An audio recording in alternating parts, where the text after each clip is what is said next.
Must অর্থ অবশ্যই 100%, অন্য কোনো উপায় নেই। অর্থাৎ বাক্যে মাস্ট থাকলে কাজটি অবশ্যই করতে হবে, 100% করতে হবে, এমন কিছুই বোঝানো হয়। সো প্রথমে আছে my maternal aunt is ill, I must go there home. আমার খালা অসুস্থ, আমাকে অবশ্যই তাদের বাসায় যেতে হবে। My English is poor, I must improve it. আমার ইংরেজি নিম্নমানের, আমাকে অবশ্যই এর উন্নতি করতে হবে। As you have been sick for a week, যেহেতু তুমি 1 সপ্তাহ ধরে অসুস্থ। You must see a doctor, তোমাকে অবশ্যই একজন ডাক্তার দেখাতে হবে। You didn't have your breakfast this morning, তুমি আজ সকালের নাস্তা করো নাই।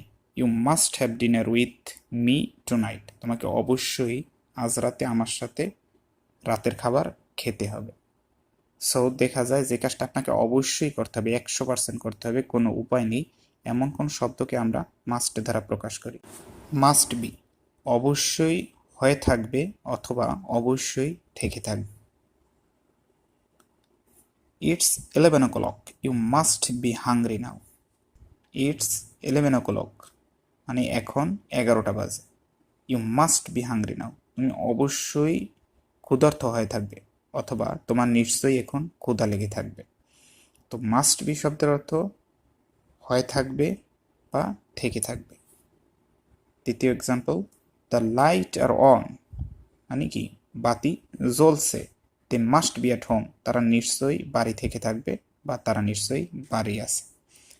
People must be buying a lot of mangoes, মানুষ অবশ্যই অনেক আম কিনে থাকবে।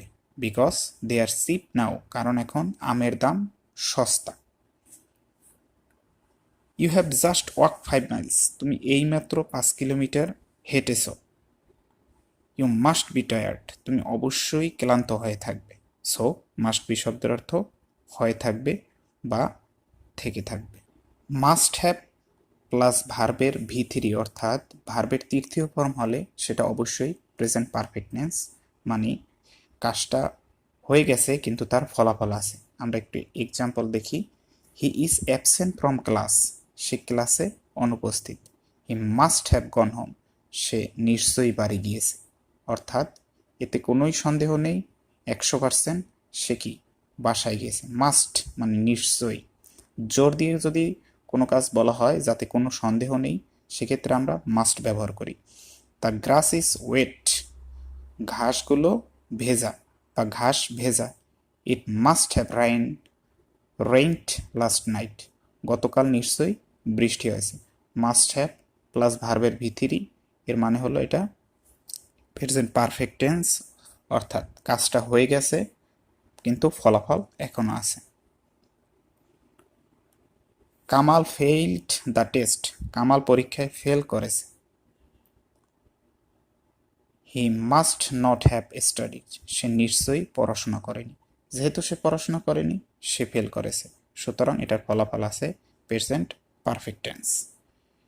হি ওয়ার্ক অল ডে, সে সারাদিন কাজ করেছে বা সে সারাদিন ধরে কাজ করেছে। She must have been tired, সে নিশ্চয়ই ক্লান্ত হয়ে থাকবে বা সে নিশ্চয়ই ক্লান্ত। When she came home in the evening, অর্থাৎ সে সারাদিন ধরে কাজ করেছে, যখন সে বাড়ি ফিরেছে তখন সে কি ক্লান্ত বা ক্লান্ত ছিল।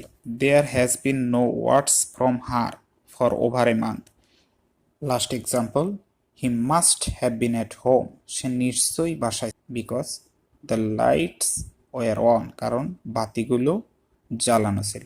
সো আমরা আজকে দেখতে পারি মাস্ট শব্দের অর্থ অবশ্যই 100%, অন্য কোনো উপায় নেই। অর্থাৎ যে কাজটা অবশ্যই করতে হবে বা অবশ্যই হয়েছে, এ ধরনেরকে আমরা অর্থাৎ কাজটাকে জোর দিয়ে বলার জন্য আমরা মাস্ট ব্যবহার করি। বি অর্থ হওয়া, থাকা। হ্যাভ অর্থ আছে। মাস্ট হ্যাভের পরে যদি ভার্বের তৃতীয় ফর্ম হয় তাহলে সেটা কি প্রেজেন্ট পারফেক্ট টেন্স, অর্থাৎ কাজটা হয়ে গেছে কিন্তু তার ফলাফল